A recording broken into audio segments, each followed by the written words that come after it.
Hey you guys, welcome back to my channel. It is Mama's Rule, and if you see me obviously in the same background as my 33-week pregnancy update, then you know that I'm filming these videos on the same day, just because I have the time to do it, okay? Don't judge me.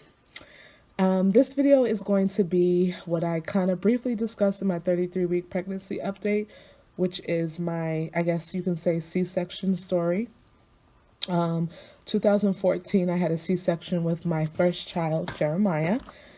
And I kind of just wanted to give you guys an idea of why I had the cesarean section and maybe even help to educate you all on just understanding certain things or just, well, listen to the story and you guys figure out what I'm trying to tell you. How about that? Okay, so I was pregnant with my son Jeremiah, obviously. We went through the whole pregnancy, and 2 weeks before his due date, which he was due on August 4th, 2 weeks before that date, I had my weekly doctor's appointment. And when you're closer to your due date, your doctor is going to be checking your cervix, checking to see if you're dilated and things of that nature. So I remember the week previous to my I guess you can say my 38-week pregnancy appointment, I had another doctor who worked alongside my doctor. He wasn't my doctor, but he was another doctor in the facility that worked alongside my doctor, check me out because my doctor at the time was on vacation. So this doctor checked me out. He said, you're not quite dilated yet. You haven't dilated yet, and we'll see you in our next video. Everything else looks good, but you just haven't dilated yet. So fast forward to the following week, when I go for my next appointment, I see my doctor, and he checks down there, and he's like, okay, you're not dilated, but I think that it's going to be hard for the baby to come through the birthing canal. So of course, naturally, your question is, well, why do you feel that way?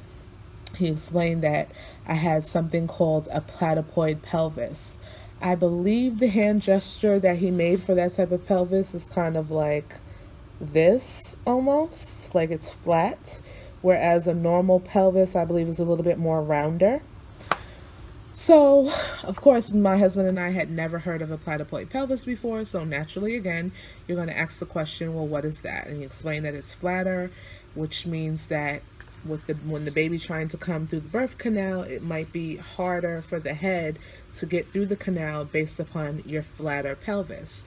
Now, the first thing that struck me about what he was telling me was I have been, and I probably should have asked, but I think at that time I was in a state of shock. I was not expecting 2 weeks before I was due to be told that there was something wrong with my pelvis. So in hindsight, looking back, I probably should have asked, well, you've been my doctor and I have seen you consistently every time from the beginning of this pregnancy to now toward the end, and you never told me before that I have this flat pelvis. This is not my first vaginal exam, so you have been down there to see what I have and what I'm working with. So what's up? But that was not my first reaction because, of course, when you hear that you might have to have major surgery, a person who's never had surgery before, it was just a lot to deal with. Like, I was literally planning to have a vaginal birth. So when he said that it might be harder, and then he told me the risk and going through trying to have a vaginal birth, if we didn't have it, I would have to go into an emergency C-section, and how having an emergency C-section could cause all of these other things to happen. My husband and I took that information, went home.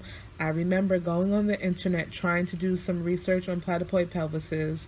I couldn't really find much. I remember thinking to myself, I need a second opinion because I'm not sure if I trust what he's telling me, but I only have 2 more weeks until this baby is due. Like, I need to figure this out. And then I also remember my husband and I, because of how uneasy I was about it, like my husband was like, listen, if this is what he's saying, obviously I want the baby to come safely and I want you as my wife to be okay. So I'm leaning towards you having the C-section because of what he's saying. So my husband was already on board for the C-section, but I was looking at it from the standpoint of, you're not the one that's going to be going through the surgery. You're not the one who's going to be cut open. So it's easy for you to say, sorry, it's easy for you to say, yeah, I want you to have the C-section, when you're not the one that has to go through that process. And you didn't spend the last 8, almost 9 months envisioning and planning to have a vaginal birth. So I was just like, of course, that's my husband. I took into account what he was saying, but at the same time, that's how I also felt. So he, being who he is, saw my discomfort in, my conflict with the decision to or not to have a C-section. And he was like, well, let's just call the doctor and see if he can give us some more information. So we called the doctor, and again, he just continued to tell us, you have a platyploid pelvis. I cannot tell you, which they cannot tell you which way to go, but they certainly can influence your decision.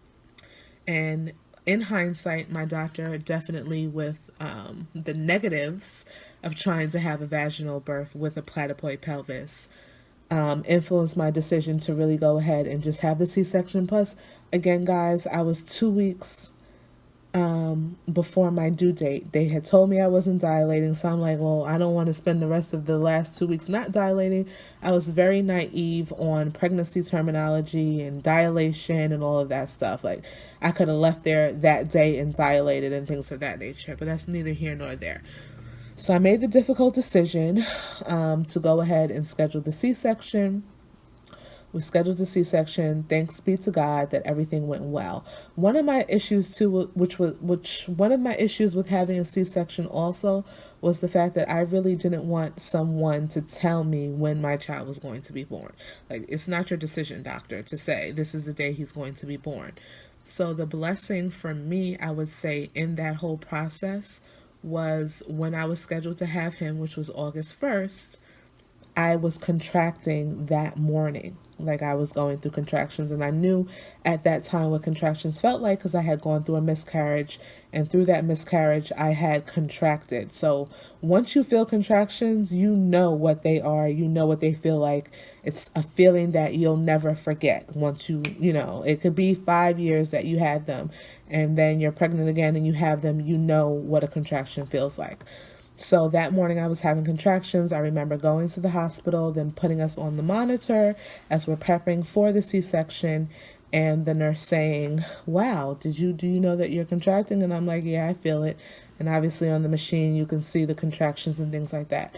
So that made me feel a lot of relief, because my main concern also was, again, God, I don't want man to tell me when this baby is supposed to be born. I want to make sure that you're the one that's in the midst of this whole situation. So thankfully, that definitely calmed me down a lot. So anyways, fast forward 4 years, 5 years later almost, and here I am pregnant again because my husband no longer has the same insurance.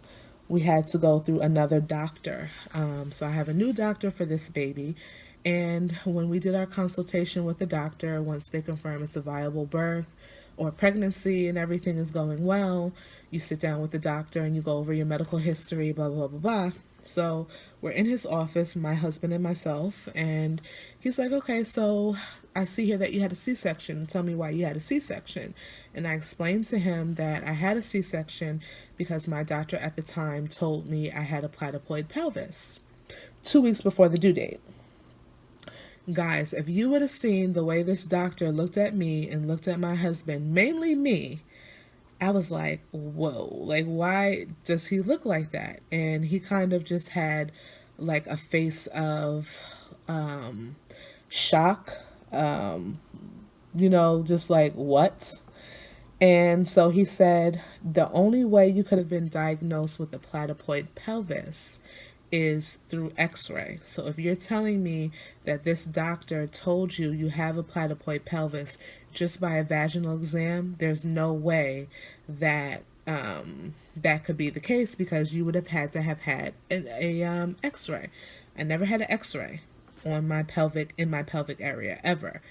So basically what he was saying was this doctor could potentially have scheduled you with a C-section based upon false pretense. Now, Again, he's a doctor.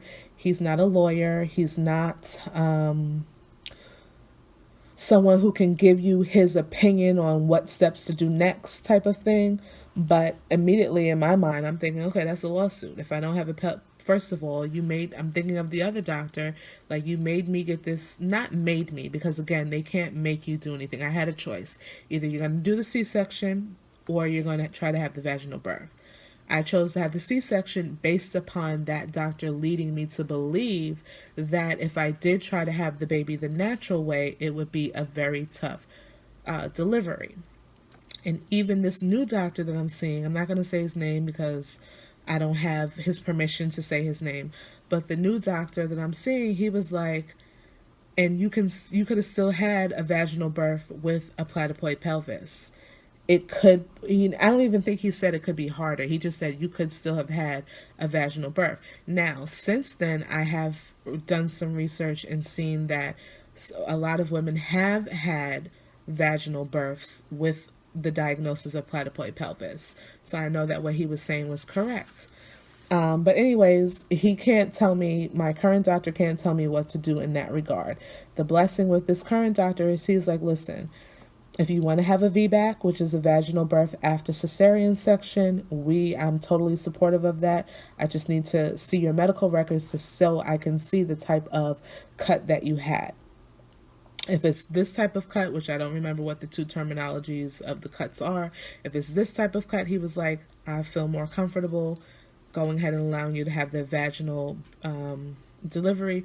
But if it's this other type of cut, then I definitely would be more concerned about it, because you would have a greater risk of potentially rupturing your uterus and bleeding out and all of those different things. Either way, it's a risk.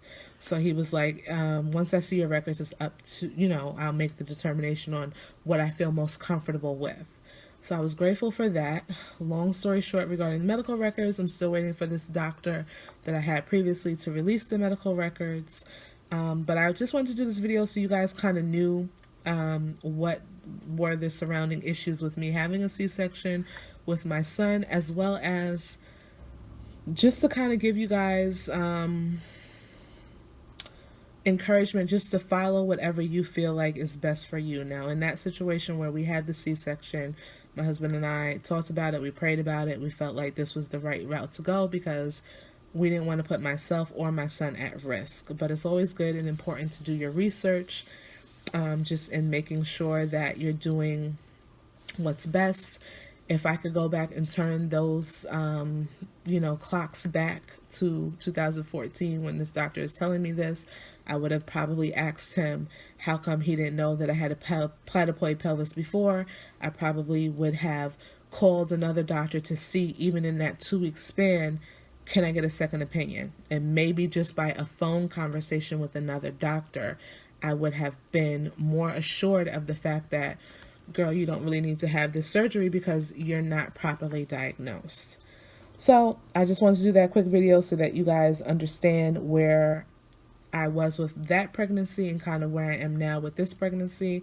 I have not made a decision on whether or not I'm going to have a vaginal or a cesarean. I am scheduled to have a cesarean section a day after the baby's due date, which is May 2nd. If I do have a cesarean, it will be on May 3rd. But I'm just putting my trust, my faith, my belief. Whatever God has for me in this baby is what he has for me in this baby. And whatever way that he comes out at this point, I'm leaning more towards the C-section just because, I prepare for the worst. So I'm leaning more towards the C-section, just preparing myself for that. But obviously, if I have a vaginal birth, I'll be just as happy.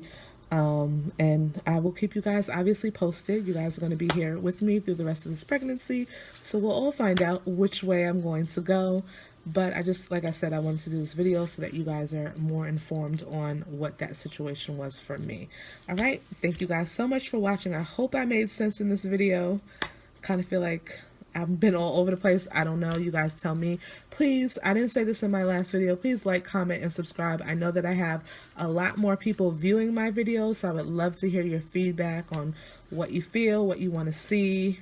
Critique me if you want to, but be nice. I am pregnant.